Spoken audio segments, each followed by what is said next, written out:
Des collines arides aux portes de la capitale, un lieu-dit au nom prédestiné, Canaan. Endroit naguère désertique, jugé inhabitable. Dès le lendemain du 12 janvier, des milliers d'habitants de Port-au-Prince venaient y trouver refuge. Nous sommes là depuis 13 janvier. Je suis là depuis le 13 janvier. Je suis arrivée à 3 heures du matin, j'habitais près d'ici. Notre maison a été détruite. Grâce à Dieu, on n'a pas eu de mort. Mais comme la maison s'était écrasée, on s'est retrouvés à la rue. J'ai 2 enfants, une mère âgée et un père aveugle. Leur tente se trouve juste là. Aucun être humain ne devrait mener une vie pareille. Au début, on avait beaucoup de problèmes ici parce que l'État n'avait pas encore fait savoir qu'on pouvait s'installer sur cette terre.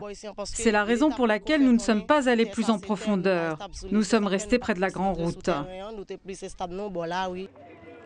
Car l'occupation des lieux ne fait pas l'affaire de tout le monde.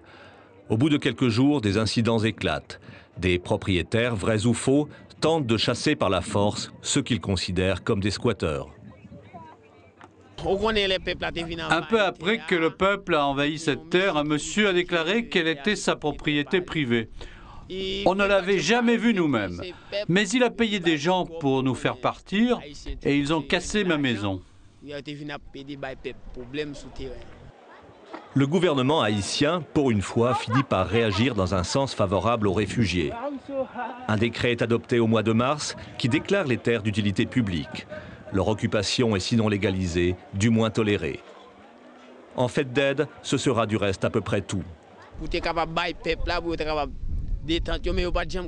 Ailleurs, il y a eu des distributions de bâches. Ici, nous n'en avons jamais eu. Ce sont les gens avec leurs maigres moyens qui ont dû s'en procurer eux-mêmes. Ils ont monté ces tentes pour pouvoir s'abriter. Alors, depuis le 12 janvier, nous accumulons les difficultés. Nous n'avons pas d'eau, pas de toilettes. L'eau, nous devons l'acheter. Nous n'avons pas d'hôpital, ni même un centre de santé.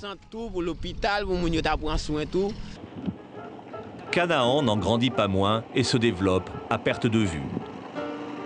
Aujourd'hui, près de 80 000 habitants, bien plus qu'un quartier. Ici et là, les premières maisons en dur, quelques services élémentaires, des commerces. Premier d'entre eux, logiquement, la quincaillerie, un marché porteur. On ne pense pas forcément à construire une ville, mais les gens ne veulent pas vivre éternellement dans de mauvaises conditions. Ils ne sont quand même pas à l'aise sous les bâches, d'autant que beaucoup d'entre eux possédaient des maisons avant le 12 janvier.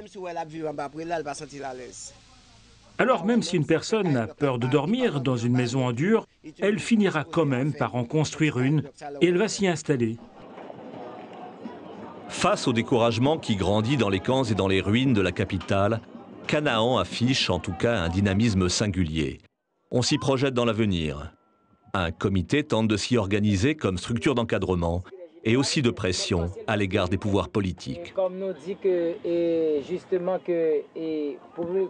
on a toujours organisé. On essaie de bien s'organiser, on ne veut pas devenir un bidonville. On ne veut pas que les maisons soient entassées, donc en tant que représentant de l'organisation, je leur demande de tracer des routes. Si le développement se fait, on ne veut pas que les maisons soient les unes sur les autres. S'il y a un autre tremblement de terre ou si un feu éclate, on ne voudrait pas que les maisons soient la cause de nouvelles victimes. Comme dit la Bible, Canaan, c'est la terre promise. Quand je suis en réunion avec la population, je leur dis toujours que cette terre est la terre que Dieu nous avait promise, comme il l'avait promise aussi au peuple d'Israël, donc Canaan est la terre promise.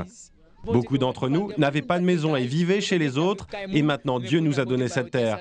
Bien que nous soyons ignorés du monde, je pense que Canaan sera le plus bel endroit. La plus belle que tout l'autre côté. À quelques centaines de mètres en contrebas, une image inversée de Canaan, Corail. Camp officiel dit de relocalisation, à l'origine présenté comme un modèle. Village de toile tracé au cordeau, casque bleu à l'entrée, organisations américaines très présentes.